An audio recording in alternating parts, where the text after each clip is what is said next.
please sit down.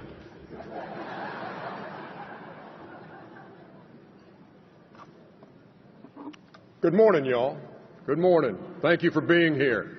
I think you will discover in no time, if you haven't already, why this is, for so many of us, the favorite event of All-Star Weekend. And you think about how far back this goes to 2000. And you could have held it in a very small room. And there was nothing like more than 100 legends and 1,500 people here to enjoy this and celebrate this. And my first one, this is the 20th, my first one was 2003 in Atlanta, first year that we had the NBA All-Star Game exclusively on TNT.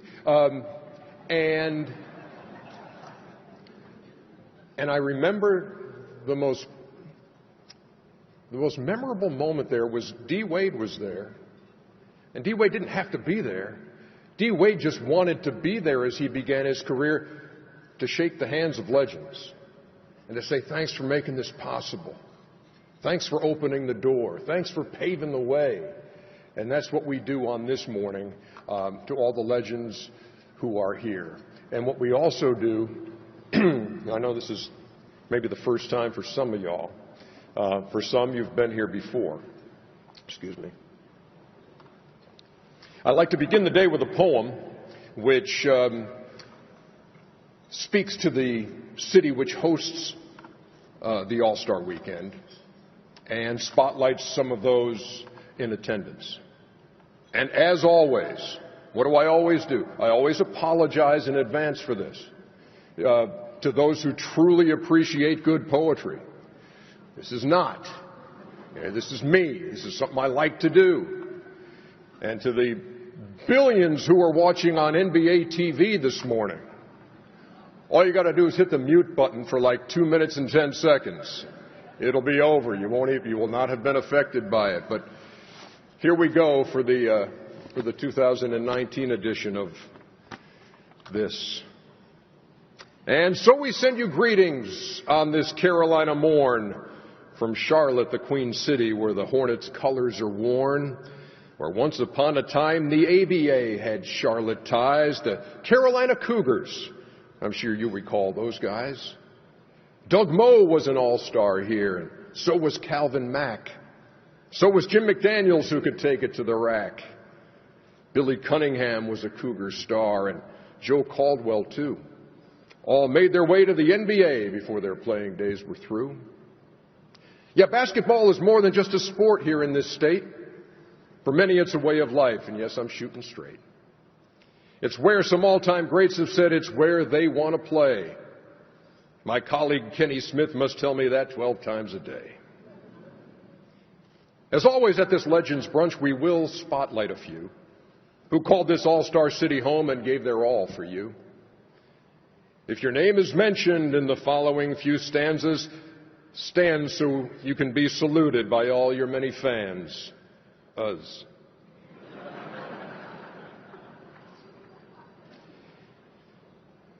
No one in Charlotte will forget May 5th of '93. The Hornets' first playoff appearance, Game 4 on TNT. The Celtics led by 1. They could tie the best of 5, and then a rookie launched a J and Bedlam gripped the hive. You'd be hard-pressed to find the player who found a way to top him. Jeff Van Gundy hugged his leg one day but couldn't stop him. A Hall of Famer, and by now I'm sure that you all know his name's Alonzo Mourning, but we all just call him Zoe. Alonzo Mourning.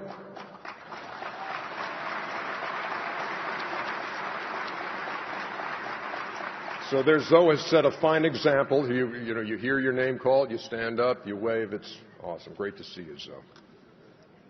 The art of taking aim and rising up and letting fly was certainly the calling card that was left by this next guy. In 3 years with the Hornets, he made the all-star team each year. Leaving this man open at the arc was a coach's greatest fear. At All-Star 97, the 50 greatest owned the town. Kobe won the dunk. Steve Kerr took the three-point crown. But in that All-Star game, who won the MVP?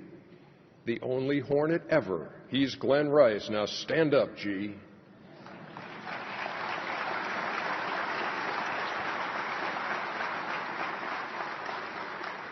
In college on Tobacco Road, he stood out for his size. On tiptoes, he might reach to an opposing center's thighs. But what he proved to everyone, and he did it from the start, was while you certainly can measure size, you sure can't measure heart. You watched him for 10 years in Charlotte, standing 5'3", relentless playing defense with his boundless energy. He's proved to kids for ages now, you need not stand 6'10". You can be another Muggsy Bogues and be a giant among men. Muggsy Bogues.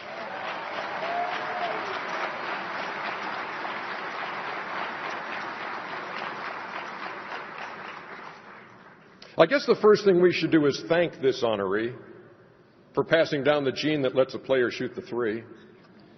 When the NBA expanded back in 1988, this first pick that they made was this sweet shooting great. For 10 years in this city, his three-point stroke was effortless. His oldest son, the MVP, then made it Steffortless. And Seth, the younger son, has been among the best this season. Where does this talent come from? I'd say Del Curry's the reason. Del Curry.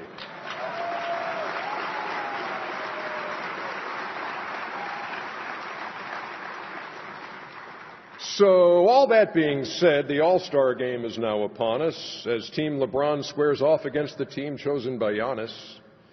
We've seen already Joe from Brooklyn claim the three-point crown, while Amadou Diallo showed us he can throw it down. But before we all make tracks to watch tonight at Spectrum Center, let's honor here this morning or continue with the boss as he prepares to enter. It's my honor and my pleasure now to make this no-look dish.